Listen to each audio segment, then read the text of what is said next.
So we start our advanced or basic quantum mechanics course. So today I would really give you an overview and introduction somehow. Also a little bit of history. And then talk about Gaussian wave packets. Okay, because I think it's a very nice way of starting to think about wave functions.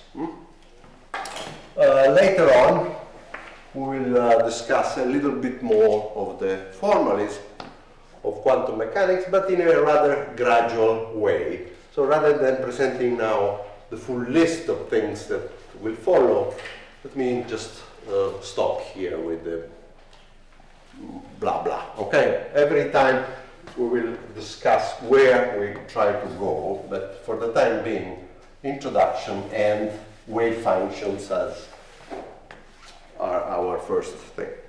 Now,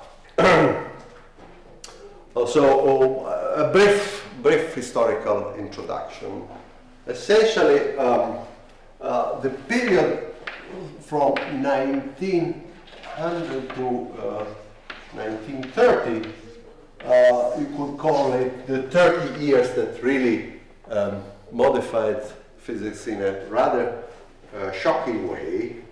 There is a nice book by Gamov whose title is The 30 Years That Shook Physics. Okay? This is a really incredible time, and quantum mechanics is born exactly in this 30 year. What's the name again? Gamov. Okay? A famous physicist. He wrote just a book, divulgative book. Now, the story of quantum mechanics has to do both with light and with electrons and atoms. Okay? Now, light is perhaps the first thing that appeared in quantum mechanics because of the black body, okay, impasse that classical physics had. I will start, in fact, discussing this and discussing aspects of light that have to do with essentially the emergence of the idea of photon, okay, which was one of the great achievements of this time. Because as you know, the wave description of electromagnetism and light was very well established in some sense. But what came during this time was that those waves also had some particle kind of features that sometime emerged in some experiment. Now, I will discuss this first. Although, immediately after, we will abandon light and photons. Why? Because you need relativity. Okay? You cannot do a non-relativistic theory of light. Okay? And we don't do relativistic effects. So we will then switch to something in which a non-relativistic theory is quite appropriate. Okay? Because as you know, electrons of ordinary matter and atoms and molecules do somehow lead to a description, can be described in a way that is non-relativistic for many purposes. Obviously, if you take electrons and you make them collide, for instance, with positron at very high energy, then particles can be destroyed and events that are not described by our non-relativistic quantum mechanics will be seen. This is what high energy physicists do. They provoke high energy events where masses transform into energy and create new particles and so on and so on. We never create or destroy electrons. They are there in the atoms. They do whatever complicated motion they have to do, but we never really go to those high energy. Okay, so non-relativistic is what we'll do. Okay, but let's start with this, okay? So, now, the puzzle really came immediately at the beginning. There were experiments. The experiments were by Stefan in particular. And note here just the dates because they put things in perspective. 1879, okay? Experiment very detailed on the black body radiation. So experiment where they were measuring the radiation inside some furnace type of, okay? Where you cook, I mean, the traditional ovens. They are pretty much black body things.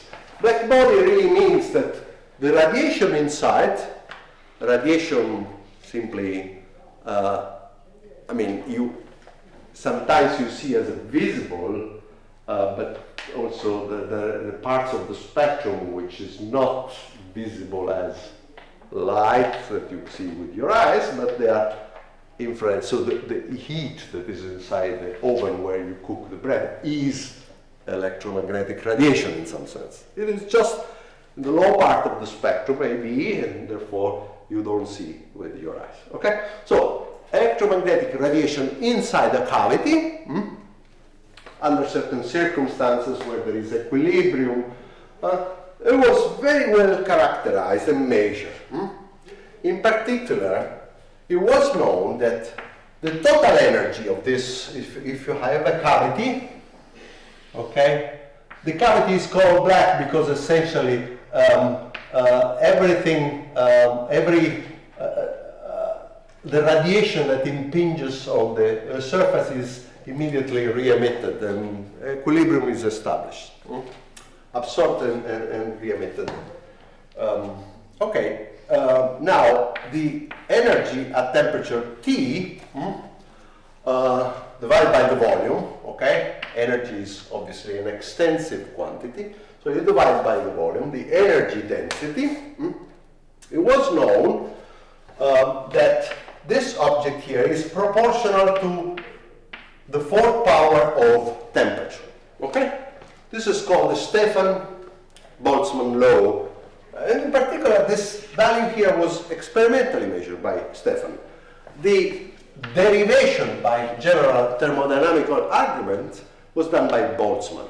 So the theory part and the measurement parts. Well established, a fact.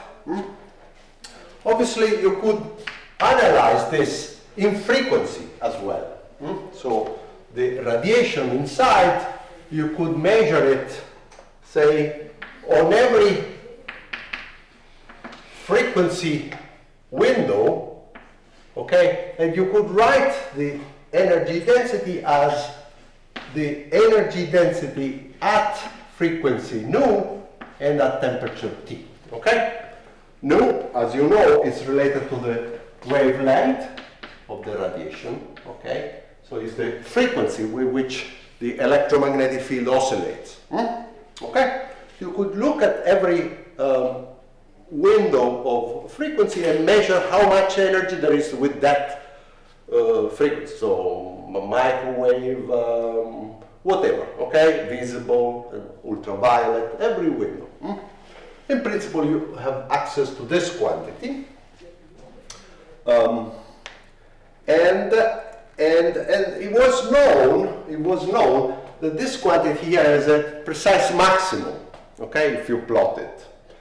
Now, let me just show to you some typical experimental things. So, for instance, okay, it's, you see them here. This is a plot of essentially something related to that energy density versus the wavelength.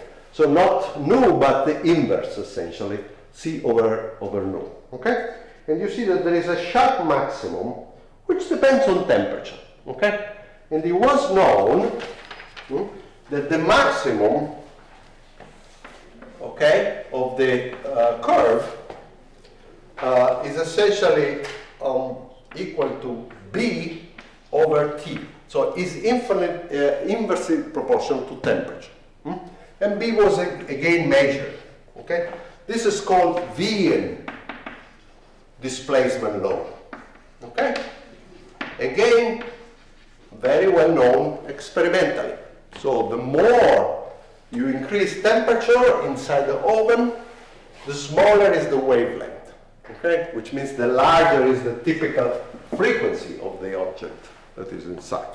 And this is the reason why at a certain time you see that the oven starts having some reddish color in the bricks, and then more and more towards colors that are more energetic.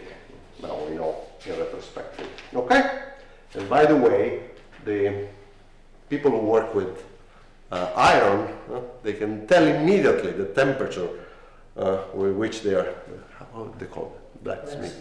Blacksmith, they know exactly what is the temperature of the thing they are manipulating by just looking at the color of the things. Okay? Okay, good. Now, why all this were a puzzle of classical physics? After all, I told you, thermodynamics allows you to conclude, allows Boltzmann to conclude this. And thermodynamics is, by the way, a universal discipline. It's true and correct, even if you have not inserted explicitly any quantum mechanics. This is a very appealing feature of that discipline that was developed in the 19th century, but is still true today, okay, after the revolution somehow. Okay, so these were facts, but if you were a theory man and or woman, and you would try to describe it with your calculation, this wouldn't come out. Why? Let's see why. So I have a cavity. Let's suppose that this cavity is a nice cube. Okay, fantastic.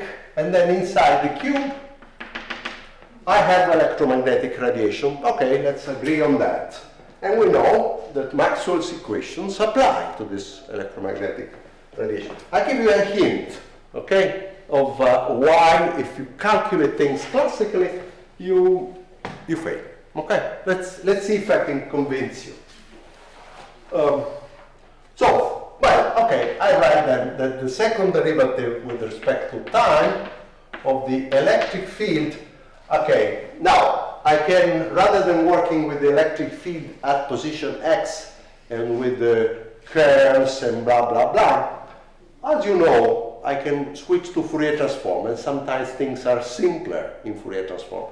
If you don't really have a lot of practice, don't worry, okay? Just think that I can do things in Fourier transform, okay? So I Fourier transform from space to momentum. We'll see more about this later on. And the second derivative with respect to time of the Fourier transform of the electric field is related to minus c squared k squared E of k and t. Okay? Now, the Maxwell's equation, I remind you, are first order equations. So the derivative, just to hint to where this comes from, there are things like the curl of E equal to minus 1 over c, the derivative of B with respect to t, or the curl of B equal to 1 over c, the derivative of E with respect to t, plus some current term. Okay? So what I'm taking here is, forget about this, okay? So assume that there are no charges there, just electromagnetic radiation. Take a further derivative of this. You see that you involve the curl of the derivative of B, but the derivative of B is this. You do a little bit of Fourier transform and vector algebra, and you come out with this nice equation, okay? It's in fact alluded in the lecture notes. So it's a reasonably simple thing. And you can also show in exactly the same way that B does exactly the same thing. Second derivative okay, equal to minus C square K square B, okay, and T, okay? What these two equations tell us? These are Maxwell's equations. They tell us that each component K of the field, either electric or magnetic, obeys an harmonic oscillator motion. You remember, right? X double dot equal to minus omega square X. This is harmonic oscillator. If you have something like this, it's a linear equation for, say, a particle in a spring, you know that you can read the frequency with which this object oscillates from this coefficient. And if I ask you, oh, what is the frequency then with which the electric field oscillates or the magnetic field oscillates, it's exactly the same. You read it from there. Omega K square equal to C square K square, right? Or take off the square, CK, okay? So the frequency is proportional to the momentum. Okay, fantastic. Now, what is the energy? These are electric field and magnetic field. If I ask you, what is the energy? Well, the energy is potential energy and kinetic energy. If I have the harmonic oscillator, I do have to consider the potential energy due to the spring and the kinetic energy of the part. Who is potential and who is kinetic here? Doesn't matter. You can view the electric field as the potential energy and the magnetic field as the kinetic, or vice versa, okay? And you can show that the density of electromagnetic radiation is in fact equal to the electric field modulus square plus the magnetic field modulus square, okay? Divided by 1 over 8 pi, okay? This is again some piece of classical physics. How much energy there is in electromagnetic radiation? Electromagnetism is the square of the two components of the field. So the more it is intense, the more there is energy in that position, and the same thing in momentum space. Okay? Notice I don't put the T here because it really, as you know, the energy of an harmonic oscillator doesn't depend on time. Okay? If you sum cos square plus sine square from kinetic and potential terms, you get just 1. Okay? So there is no T here. This is the energy density, which is absolutely constant in time. And in fact, isotropy of space and all these things would immediately suggest that this really depends only on, not on the direction, but only on the magnitude of this wave vector k. Okay? Clear so far? Okay. Now I try to calculate, to write a theory for what you find there. Okay? So I would need to write, for instance, E over V equal to 1 over V, the sum over all wave vectors k allowed for this box. Never mind, there are a few technical details, periodic boundary conditions. We will sort these things out later on. There is a sum over k, which of u of k. But the sum over k can also be transformed, and there is an extra factor 2, in fact, because for each wave there are 2 polarizations. These are transverse waves, and there is a factor 2, the 2 polarizations that you can choose for this wave. Never mind for this. The important thing is that this sum over k divided by the volume can be transformed into an integral. Okay? That's the first step that you need to do. Okay, we do it. U of k. Okay? Now, this depends only on the modulus. So, I know how to partially do the integral. The angular part I do it easily. And becomes 1 over pi square integral, okay, of k square. Remember, when you integrate in 3 dimensions, you have the integral from 0 to infinity dk of k square. Okay, there are 4 pi's due to the angular integrals that partially eliminate some of the pi's there, and you end up only with 1 over pi squared. Okay? Fantastic. Here is our formula. Now, recall that k and omega are related. Omega is 2 pi times the frequency. Okay? So you can transform, you can equally well write this as an integral over nu there. Okay? Let me do it. This is 8 pi over c cube integral from 0 to infinity in d nu square u of nu. Okay? Again, don't worry about the algebra, but I ask you to redo it. Okay? This is the typical thing that you would need to redo. Very, very simple. Okay? Changing variable from k to nu with these two rules is very simple. Okay? But there are factors that appear, including the c here and some pi's because of the relationship between omega, okay, and nu. Okay? Okay, fantastic. There it is. There is our expression. So somehow I should warn you. This quantity here is not the same u here. In fact, you might say that the quantity that I have written here, so let's call it the energy density in this, okay, let's call it u tilde, is exactly this object. Okay? You might say, what is the temperature dependent? Well, this is still the energy density of my field, but I should in principle calculate, okay, what is the average of this quantity at a certain temperature. Okay? So let's agree on this thing. First of all, I would say that the u, what you have here, okay, so u tilde of nu and t is what? Is 8 pi divided by c cube, okay, times nu square, times what? What I have called here u is the density of the electric and magnetic field.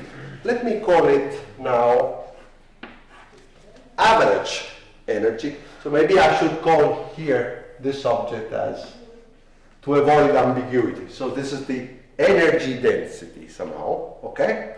Now I call it the average energy density at the given value of nu and at temperature T. This requires a little bit of calculation, a classical statistical mechanics calculation, okay? So if I have this prescription and I ask you, calculate at temperature T in classical physics, what is the average energy, okay? So sorry for this thing, so let's use here epsilon so that we do not make any confusion. Okay, so I need to calculate the average energy that I should plug into here in classical physics. Okay, what would you do? You have done a little bit of StatMech already? Not really? Okay, so let's see.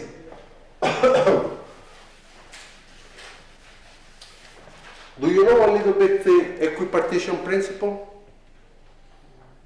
Not really. Okay, fantastic. Let's try to see. If I ask you, I have an harmonic oscillator, okay, a classical harmonic oscillator, exactly the thing that I wrote, and I ask you, what is the average energy of that harmonic oscillator? In classical statistical mechanics, the calculation is essentially this. I have to do an integral of the energy times what is called the Boltzmann weight, okay, which is e to the minus epsilon over kBt.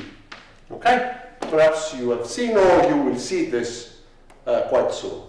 And then I have to divide by a normalization factor, which is the so-called partition function. Okay? Again, you will see it. Okay? This is what classical physics tells you. They knew very well that in principle to calculate, sorry, this object here, whatever, okay, I should do this integral. And in classical physics, it's quite simple for an harmonic oscillator to calculate this object. Okay? Let's see, let's calculate it. First of all, you notice that I can write it as the derivative. Okay, let me use beta as 1 over kBt. Okay? As you will see, this is a very nice shorthand. In this way, this object becomes beta, okay? And this object also becomes beta. Okay. Next, I notice that I can obtain this epsilon here by taking a derivative with respect to beta. So if I take the derivative with respect to beta of this integral here, okay? Minus sign. With a minus sign, I get exactly the right thing. Is it clear? Because the derivative of the exponential brings down the factor epsilon. I write epsilon sometimes like this. It's always the same epsilon. Sorry for confusion of things. Now you might say, wait, but there is this denominator. Very simple. Just let me write the log. Because as you know, if I want the derivative of the log, I first do 1 over this, and then I take the derivative of the argument. Okay? So the log is perfect. It does exactly the job. Can I calculate now this integral? Of course I can calculate, right? Because I can put here a factor beta and a factor 1 over beta.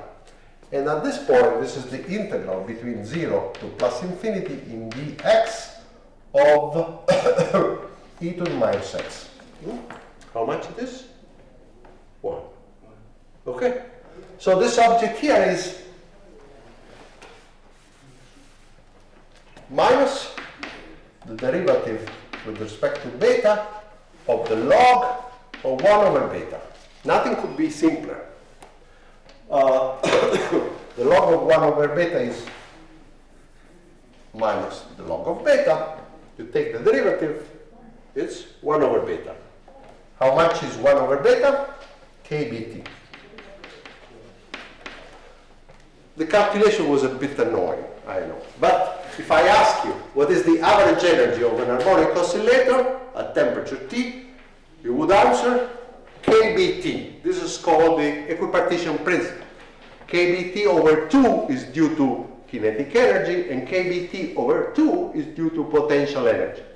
Okay? So in this case, for each degree of freedom, kBt over 2 is due to electric field, and kBt over 2 to magnetic fields. Okay?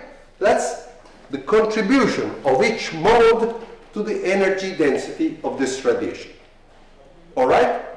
This was well known because the classical theory of statistical mechanics was well advanced. Gibbs, to mention one person, was essentially establishing the techniques to do those calculations. Fantastic. Good. Now you substitute here kBt. You see, it's totally insensitive to nu, to the frequency. It's just kBt. Doesn't matter what is the frequency. Because these are all harmonic oscillators, and the energy of an harmonic oscillator doesn't depend at all on its frequency at the classical level. It's just kBt. Okay? So this would be the classical prediction. The density of radiation inside the cavity would be nu squared, some factors, times kBt. Okay? let's integrate over omega, over nu. Disaster. The integral of nu square is infinity. It diverges. First disaster.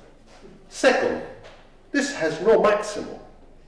Okay? So it's not true that it is peaked at some frequency or at some wavelength. It is always increasing. Second disaster. It doesn't fit anything that people had observed. It's a very simple thing. It's difficult to escape because somehow Maxwell, well established. Okay? Energy density, well established. How much is the energy of an oscillator? These are oscillators, although they are electromagnetic radiations. They are as much as particles attached to springs. Same equation, essentially. Okay? And in fact, the waves, people knew the waves. Okay? It doesn't fit. So it's an impasse. And they didn't know how to go out of this impasse. Okay.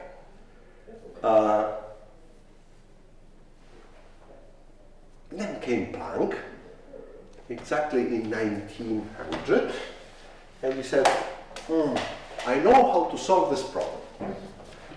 And the solution, I try to write it in here. You see how bold it is. This integral here, it's not an integral. The energies that the waves can have, they are not continuous. They are discrete. In other words, he said, don't think of epsilon as a continuous quantity. Think of epsilon as n, an integer, times some discrete quantity. Okay? So here, rather than having, say, the integral over from 0 to plus infinity, I just have a sum. Okay? The energy could be epsilon 0, could be 0, epsilon 0, 2 epsilon 0. Okay? A discrete sum. And then I tell you, okay, what's the average? Well, the average energy is the sum from n equal to 0 to infinity of the n times epsilon 0 e to the minus, same expression there, so beta times n epsilon 0 divided by the denominator, again written as a sum. This seems like a very, very innocent modification, right? Other than having an integral, you transform it into a sum. Very often you do it, by the way. I have an integral, I don't know how to calculate. Let me just do the Riemann sums, okay? Just, okay? The Riemann sums. On the computer, you typically do it. And you think it's a very good solution, okay? And essentially, Planck said, okay, let's suppose that we transform this integral into a sum, introducing this subtle discreteness of the energy. Do you think that the result changes? You would suspect, well, who cares? I mean, it's an integral. Let me just calculate as I would do. Oh, it's a dramatic change. Let's see. Okay, this is very instructive. When you see it, you say, how is it possible? Huh? Mathematics is really surprising sometimes. Okay, can I do this sum now? Of course I can do it. And I can do it in pretty much the same steps that I have done there. So it is equal to minus the derivative with respect to beta of the log, once again, remember the log brings down the denominator, of the sum from n going to 0 to infinity of e to the minus beta n epsilon 0. Do you agree on this? So, the log and the derivative bring down the denominator. Then the derivative of the argument with the minus sign bring down the n epsilon 0. Okay? It's exactly the same thing. Here was the derivative of the integral. Okay? And And here is the derivative of the sum. Do we know how to do the sum? Here the integral was very, very simple. Essentially, rescaling things 1. Do we know how to sum these things? It's a geometric series, so we know how to sum it, right? So this object is e to the minus beta epsilon 0 to the power n. So the result of this sum is in fact, this object here, is in fact 1 divided by 1 minus e to the minus beta epsilon 0. Okay? You know that if I sum from n equal to 0 to infinity a to the n, where a should be less than 1, careful, it is equal to 1 over 1 minus a. Okay?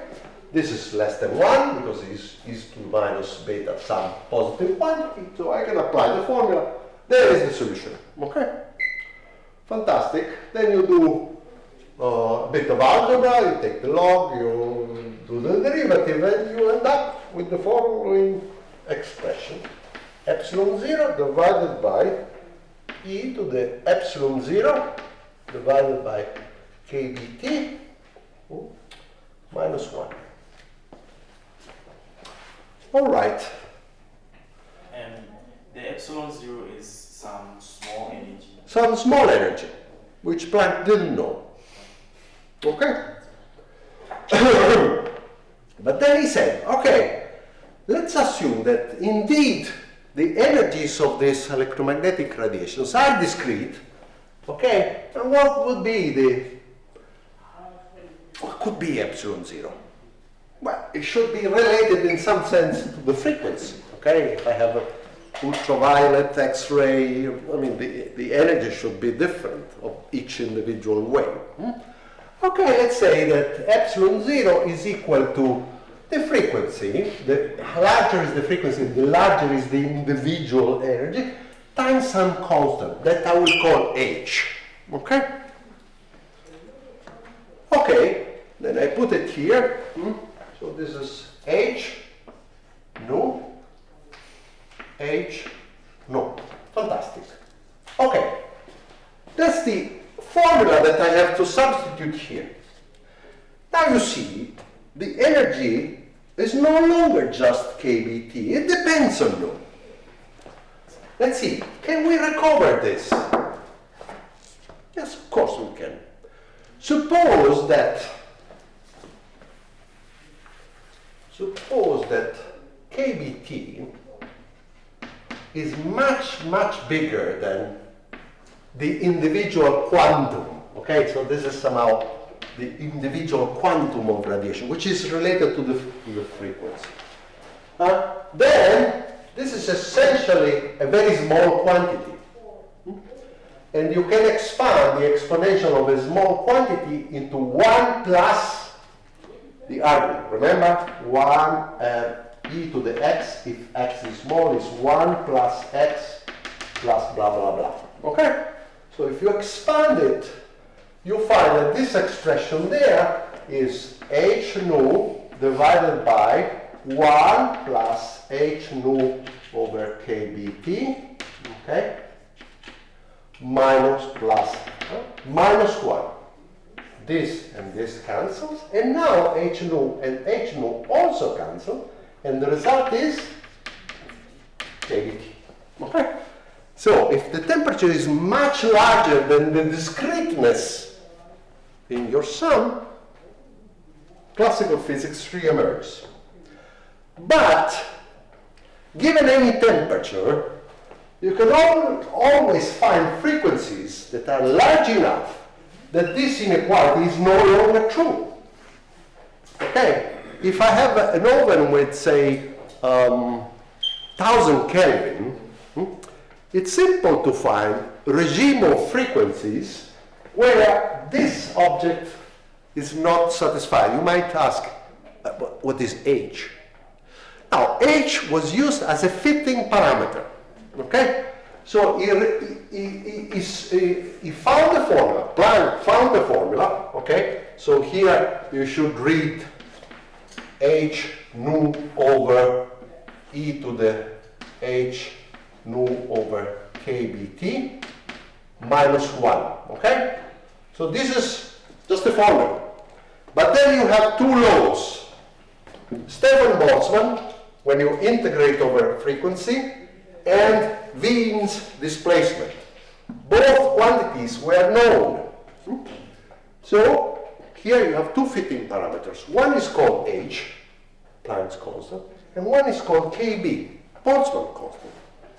They were not, I mean, H was brand new. KB was already appearing here and there, was not universally, okay? Two fitting parameters, two experimental piece of data. And he found the value of H and the value of KB are slightly different from the value that are now currently used, but almost perfect, okay? So by fitting experiments of a few years before, he was able to get information about KB and this newly introduced quantity H. And then it's simple with the value of H that he got to see that there should be cases where this is no longer true. So for instance, the frequency times H might be much larger than temperature. What happens in that case? Well, this object stops increasing. In fact, if you plot this quantity, so this epsilon bar of nu and t, you see that when nu is much larger than kBt, you have an exponential in the denominator. So something that really does something like this. Okay, so it goes to 0. Rather than somehow increasing all the time, okay, there is still the factor nu square in front, which was, say, the classical physics thing. If you put the epsilon square, but you put this tail, you would see that now things converge very nicely, because somehow this object provides the nice cutoff, okay, to the integral. So frequencies that are much larger than the temperature contribute very little because of this denominator. So you see, it's an incredible solution. He says, well, no, I think things are discrete. And this is perhaps the first time discreteness enters physics, okay?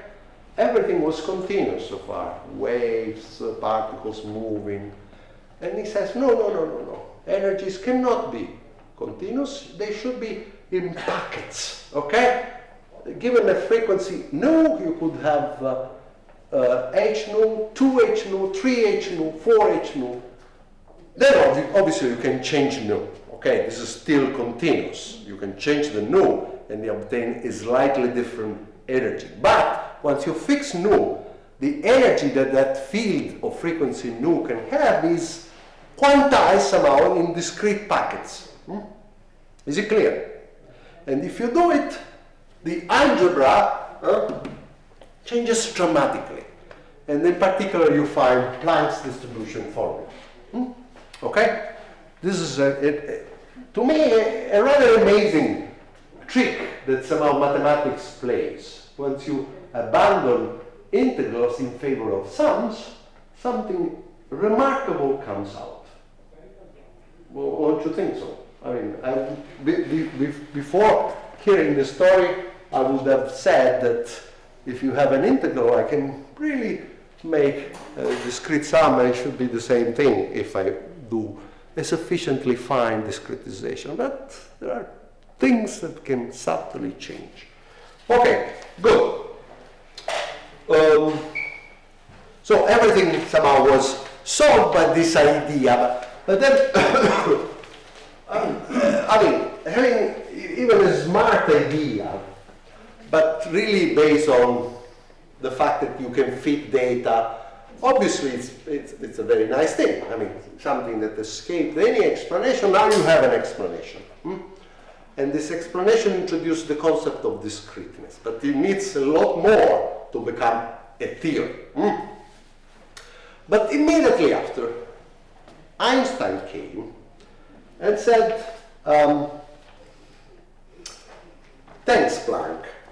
I think with that, I can explain the photoelectric effect. And he published in 1905, remember, the miraculous year.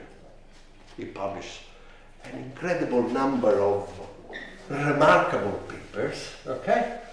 And one of them was on the photoelectric effect, which is, by the way, the reason we won the Nobel Prize, not for relativity, for something that I can explain in this piece of blackboard.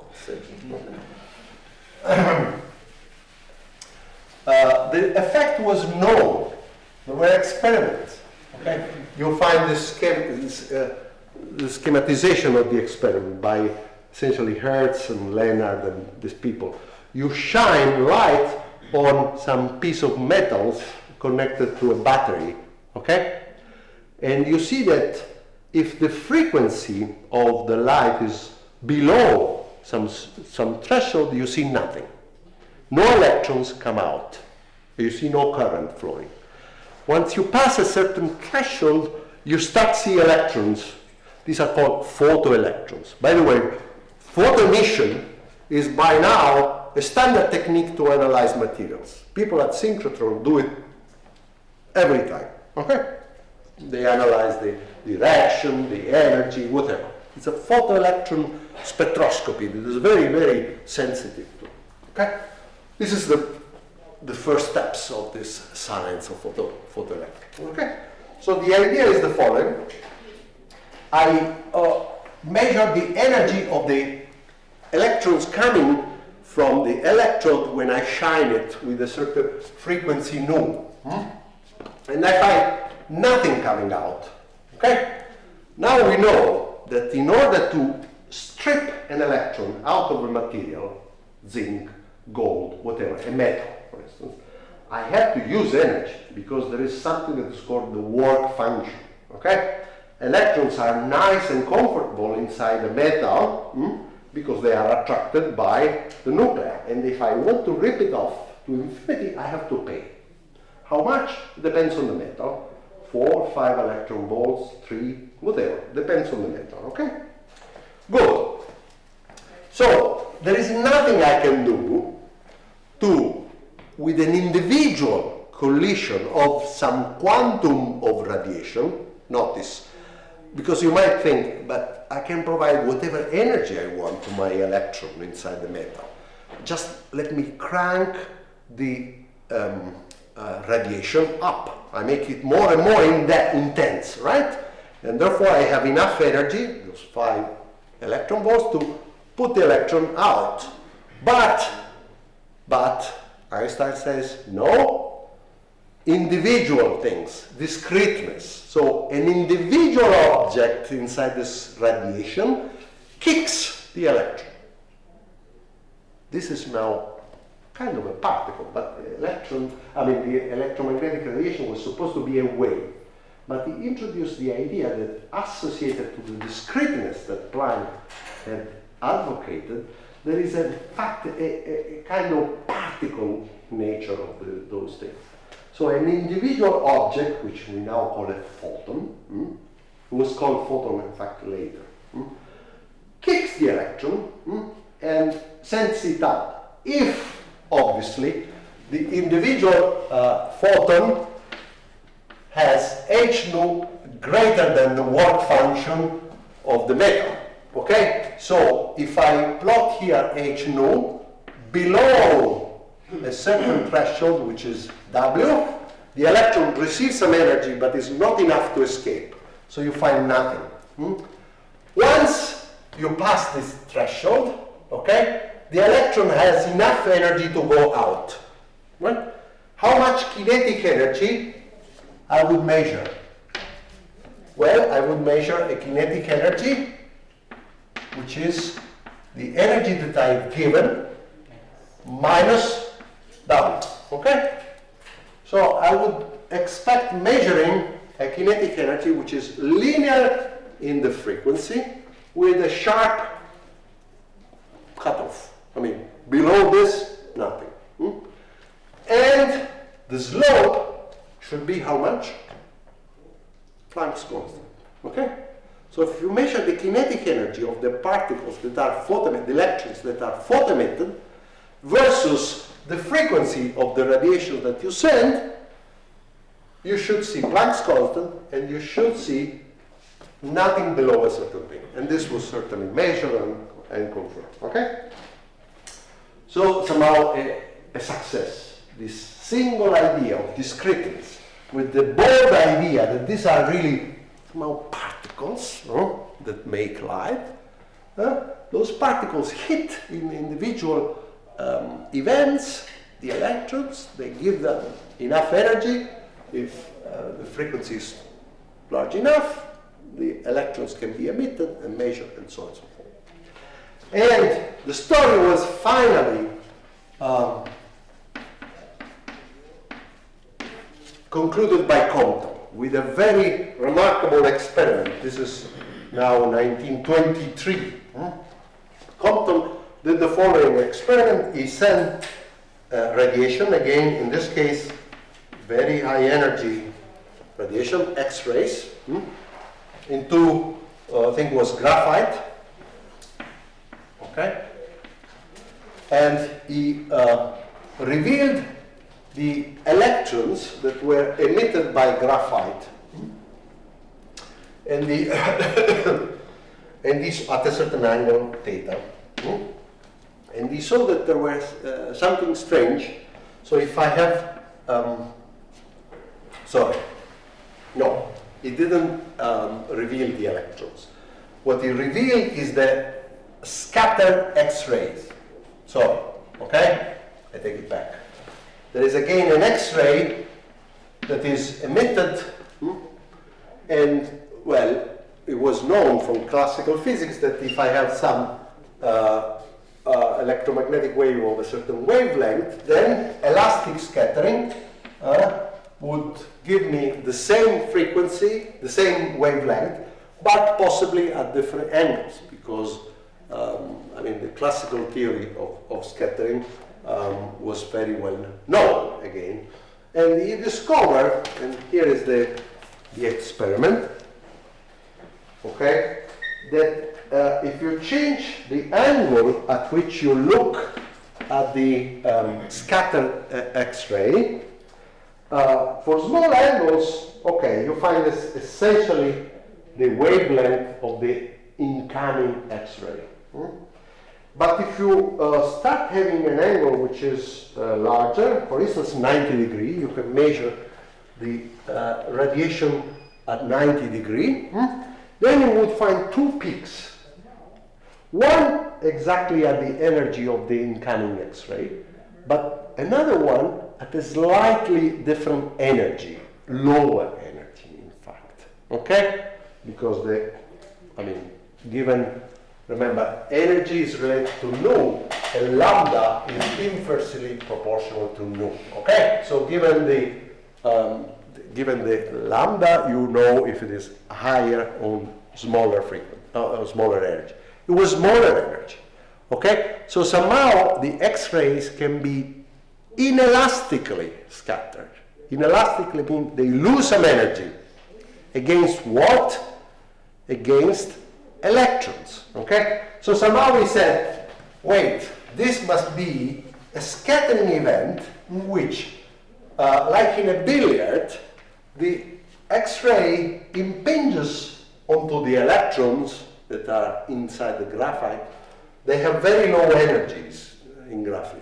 Okay, we are talking here about very, very energetic X-rays, okay? So when the electrons comes out, it has a huge energy compared to the small energy that it has when it orbits close to carbon, okay? So you can essentially forget about how much energy the electron had before, almost zero. And then it comes out with a certain energy and a certain momentum, and this it comes out possibly with a certain energy that is different from the initial one, because some of the energy has gone here. And he said, okay, let's see if energy and momentum are conserved, like in the billiard. You know that you can calculate the collisions in the billiard by just imposing that the energy and the momentum are conserved. But the question is, the energy of this thing I can calculate. Planck tells me that if I have lambda 0, then I can calculate nu 0 equal to C over lambda 0. And then if I want to know the energy, I just multiply by h. Okay? Okay, good. So this is h C over lambda 0. But what about the momentum? What momentum should I associate to the X-ray? This is the first time somehow that momentum enters the game. Well, for the electron, relativity would tell me a lot. Okay? It would tell me, for instance, that P is equal to the mass times the velocity divided by 1 minus v squared c squared. You remember that there is this factor in relativity? Okay. Which implies, if I calculate the energy, that energy is square root of m squared c to the 4th plus p squared c squared. This is the famous E equal to mc squared. By the way, a particle at rest, no momentum, has an energy that is mc squared. Okay? The famous T-shirt formula. So this is Einstein special relativity. All right. So I can, in principle, characterize the electrons that comes out. It was not revealed by Compton, but immediately after, in the years, people revealed the electrons. They, in fact, verified that they come out together, okay, in coincidence from the same event, and they could measure precisely momentum and energy of the electron, okay? So this is all right. But what about the momentum of the X-ray? Yeah. Maybe you answer it while saying. Yeah. Maybe you answer. Okay, I proceed and then if you. Okay. You know that the X-ray is light. They go with the velocity of light. But if V is equal to C, this thing diverges. There's one exception. If the mass is 0, then there is no divergence, because there is a 0 here and a 0 there. And in fact, it's better to look at this expression here. If the mass is 0, there is no ambiguity. The energy is equal to P times C. Okay? This is the zero mass relationship between energy and momentum for a particle of zero mass. Okay? So the solution to the problem is that the X-rays, the photons, have zero mass, and therefore E is equal to P times C. Okay? That's the only escape from relativity. Fantastic. But we know what E is. E is equal to h times the frequency. Okay?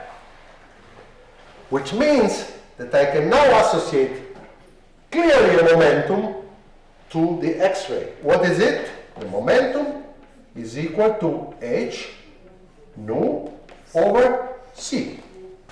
Okay? Fantastic. But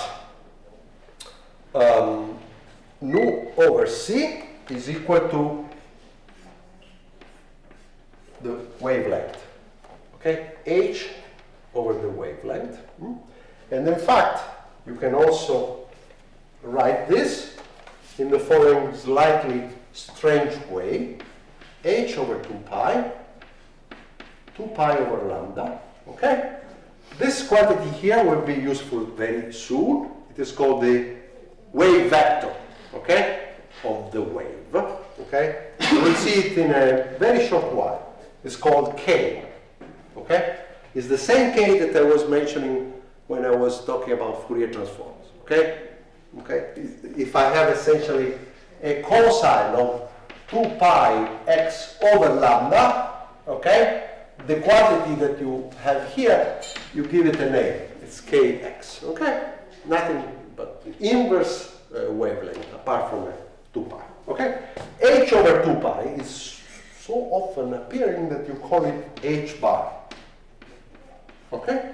So the momentum of the X-ray is h bar times the wave vector of the wave, which you can measure in principle from the wavelength of the wave.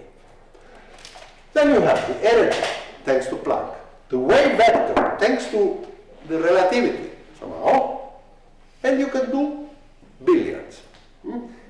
And the miracle comes, the experiment can be explained with a collision of a zero mass particle impinging on an electron, which is then emitted and follows relativity again, and the thing works perfectly well. So somehow the fact that this light, these X-rays are particles, or they do share some particle nature, fits experiment.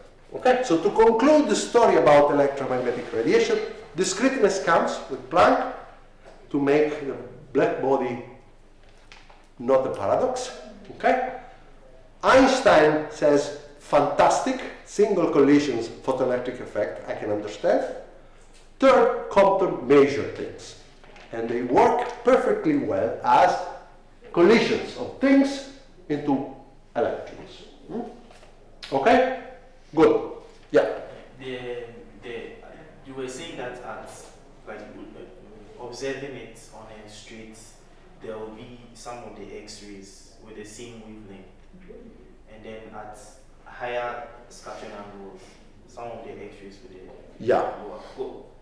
The ones with the same wavelength, how they... the point is that if you try to impose energy and momentum conservation, when the scattering particles goes, the scattering X-ray goes in front, you will see that essentially, since the momentum has to be conserved, you cannot have electrons escaping in this direction. If you do a little bit of the algebra, you will realize that the only possibility is that the X-ray really doesn't lose energy. Okay, but the calculation is done in all details in the book by Bernstein and Jochen. It's a collision little calculation, and you will see that it really depends on the angle with which you look at the X-ray that comes out. Okay, the angle enters, and in fact it enters in a way that is perfectly fitting the experiment. There is a sine square of the theta over 2 in the difference between the two wavelengths of the impinging and outgoing electron. Okay? So to repeat, the energy that you see here is a function of the angle, and when the angle is 0, is equal to the energy that you see there. Okay? Because there is this sine square. So for theta equals 0, this difference is just 0. Okay, this is just to tell you that there were kind of 20 years of understanding on the subject of light that somehow brought in discreteness into the wave picture of light. Now, in the last 15 minutes, I would like to tell you the other side of the story, which is to bring the wave into the particle side of the story for electrons and atoms. Okay? And the story now has as main characters a person called Bohr.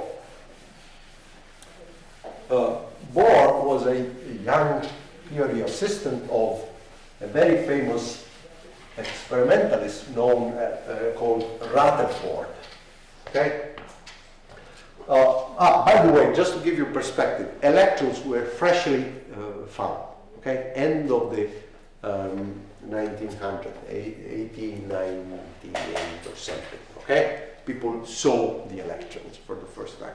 Then Rutherford put forward a new model for atoms. He said, atoms are not a jelly of positive and negative thing, but rather like little planets, okay, where the nuclei are the positive objects, okay, very, very compact.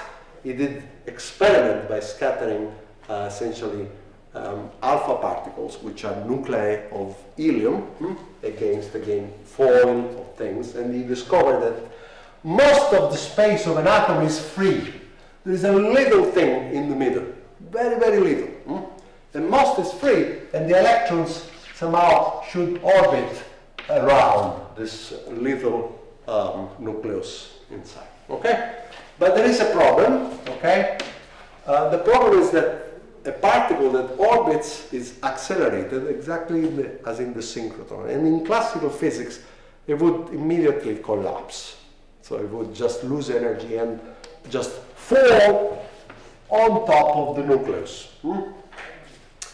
And then Bohr came, I think it was postdoc of Rutherford, in 1913, and he said, again, a very ad hoc and bold assumption, saying, no, the orbits of those planets are not arbitrary. Only some discrete orbits are possible. Again, a concept of discreteness. Okay? Pretty much as Planck. But now in the context of orbits of electrons running around nuclei. What was the, why was Bohr led to such thing? First of all, because he had to explain somehow the stability. I mean, if you postulate that this orbit is allowed, this is allowed, but anything inside is not allowed, then this electron cannot change orbit and spiral, okay? Almost by construction. You impose that this is the solution, right? It's again not really a complete theory, but it's somehow an explanation. But what really was guiding Bohr were the question of spectra.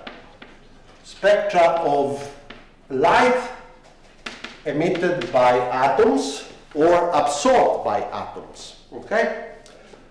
It was known that if you look at the light that comes from stars and you analyze the spectrum, you will see that there are some missing lines because the atoms that are in between us and the stars emitting the light absorb those frequencies, okay?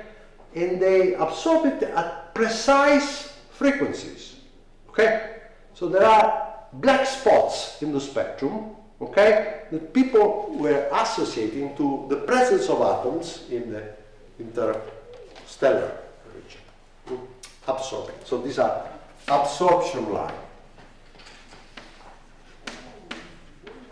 Discrete, they are discrete, okay? So black region inside a color thing. It was also known that the lines of the radiation emitted by the atoms, they are also discrete. And in fact, they were perfectly identical, okay? So atoms emit and absorb discrete lines of light, okay, discrete frequencies, and they are exactly matching. And so Bohr came and he said, okay, here is the solution. Here is the nucleus, the positive. Then there are orbits, okay? Only some orbits are allowed. They have some energies En, and if an electron, say, is in this orbit and passes into this orbit, so it loses energy, then it emits light. And the frequency of the light, so if this is, say, En prime, and this is N, En prime minus En is equal to h nu, Okay, remember, it emits some photon, where obviously this depends on n prime and n. Okay, this is an idea. Discrete lines, discrete levels, fantastic. How do I calculate En? Well, look at the following kind of derivation. Again, you can derive it in many ways, Bohr formula. Here is a possible, very, very simple derivation. Okay, he said, I think that the orbits are quantized in the sense that if I have a certain radius of the orbit and a certain momentum of the particle in the orbit, then the product of the radius times the momentum should be an integer multiple of h bar. H was already known, h divided by 2 pi also. Okay? So he said the whole orbits are just respecting this formula. Okay? They cannot be arbitrary. The product of radius times momentum should be an integer multiple of h bar. Okay? Let's see what happens if I postulate this. Then I ask you, okay, what's the energy of the electron in an hydrogen atom? Then you say, okay, simple. Pn squared over 2m, kinetic energy. Then I have potential energy, Coulomb. The, whatever charge I have for this nucleus, single electron, divided by Rn. Okay? Okay. Now, if Pn is equal to this, you can substitute and you find h bar squared, n squared divided by 2mRn squared minus z e squared over Rn. Okay? Given the radius, I can tell you what the energy is. And then you can still say, wait, but so any energy is possible. Well, let's try to, if you plot this quantity, you will see that this quantity diverges, okay, when R goes to 0, okay, and this goes to 0. So if you do the algebra, you will see that this function does something like this, okay? Because for very large R, it is negative because of this, it goes like 1 over R. For very small R, it is positive due to this, and does this, and there is a minimum in here, okay? Let's find the value of the radius which minimizes the energy. You do the algebra, and you find that En with this minimum value, this one here, is minus z e squared over twice Rn, and if you put the value that you find here, it's a really simple algebra. Although you might say, you have introduced so many assumptions. But following the algebra, you find this little formula. Okay? Now I can finally use this n there.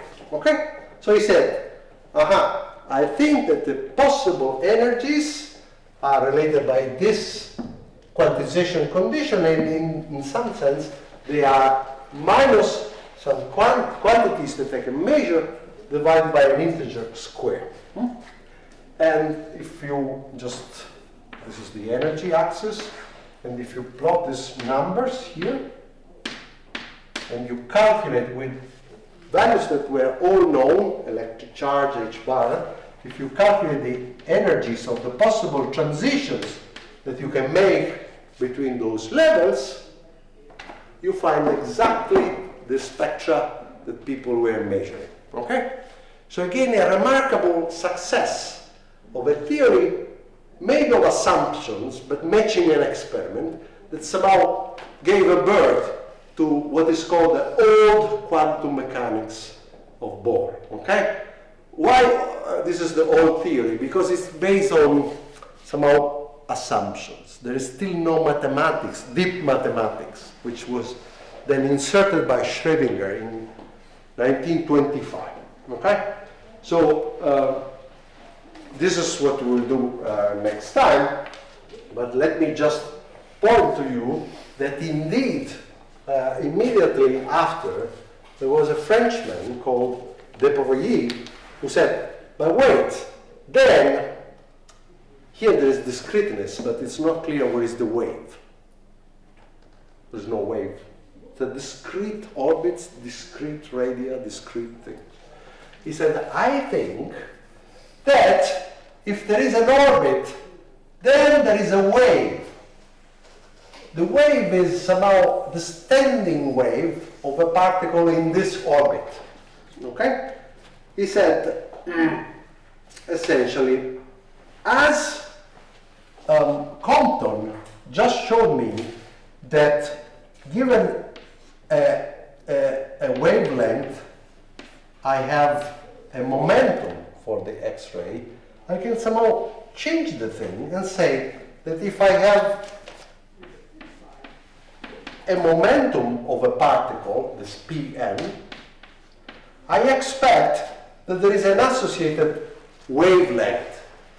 Every material particle, this is a very bold assumption, he said, okay? Every material particle, including electrons, having a momentum, they should have a wavelength. Pretty much as the X-rays, having a wavelength, have a momentum.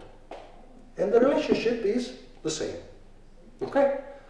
So he said, okay, electrons in the atoms not only have the Pn that you have in this little algebra there, but they have a wavelength.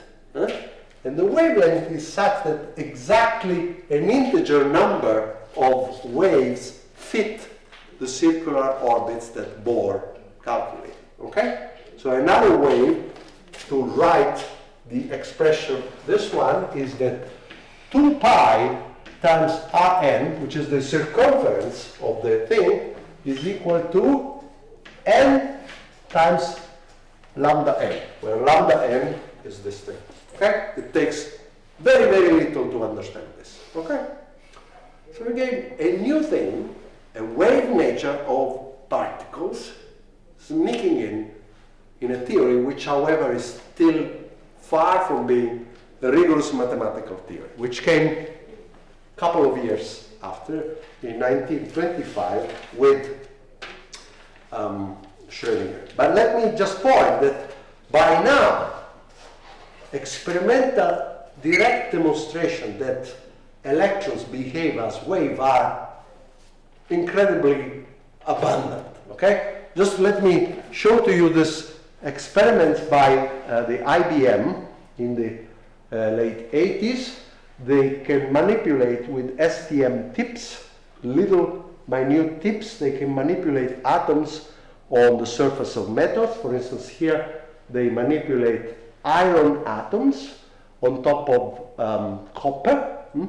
They can move the atoms. You see, they prepare something that is a very nice circle of irons, okay? And then they can measure the electronic density inside, and here is a picture of the electronic density.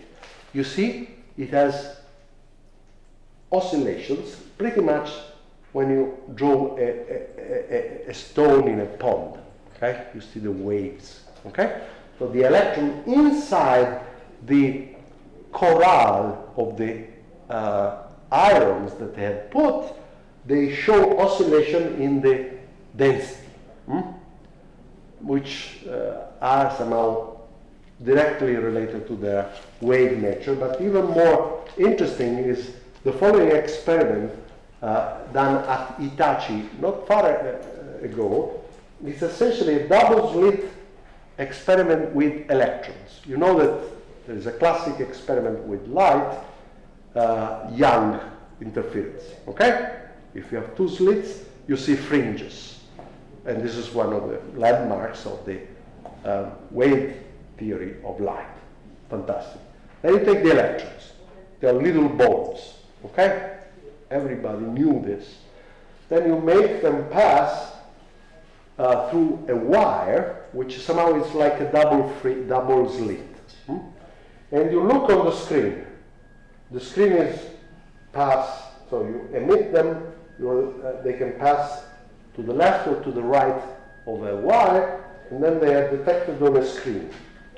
If you have very few electrons, it's very hard to see from there, but there are a little few spots there that you would see, well, they are just random. Then here is a little bit more, like 200 electrons have hit the screen. Hard to see because it's essentially, you see it like that. Now you start seeing this 6,000 electrons hitting the screen. You start to see that they do not quite go uniformly. Can you see it? And if you put 40,000 or 140,000 events, then you immediately see that the electrons form fringes. Okay? Notice, these are individual electrons passing. So it's not that they see each other, they do wave.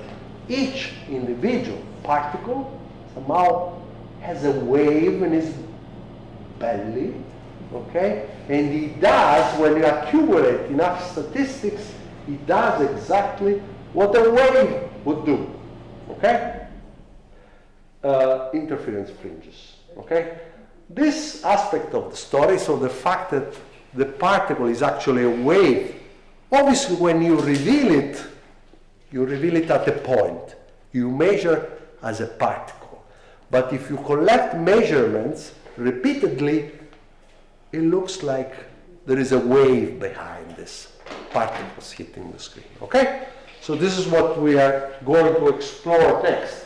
How to make sense of the wave nature with the particle nature.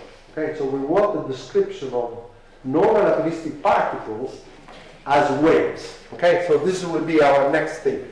Rather than describe the particle as being at position x, we want to describe with a wave function, some function. Can be everywhere with a certain probability. When I reveal it, I measure it in this or in that position according to a probability rule. Okay? So this is what comes next tomorrow. Okay? We'll do Gaussian wave patterns. Okay. Maybe I was too slow. I was intending to do a little bit of spin in this introductory lecture, but never mind. We will discuss about spin in any case later on as well. Or maybe tomorrow I start from the spin. Let's see. Okay? If you give me the list of names, but please remember to send the email. This would simplify my job. I do not have to type in your emails. Okay? Fantastic. Okay. And then I would send at least the beginning of this lecture notes. How soon would I send this? In the afternoon is too late? No, that's fine. It's okay? Yeah. Yeah. At least, I think I would need to make modifications to later chapter, but at least chapter 1, I would send it in the afternoon.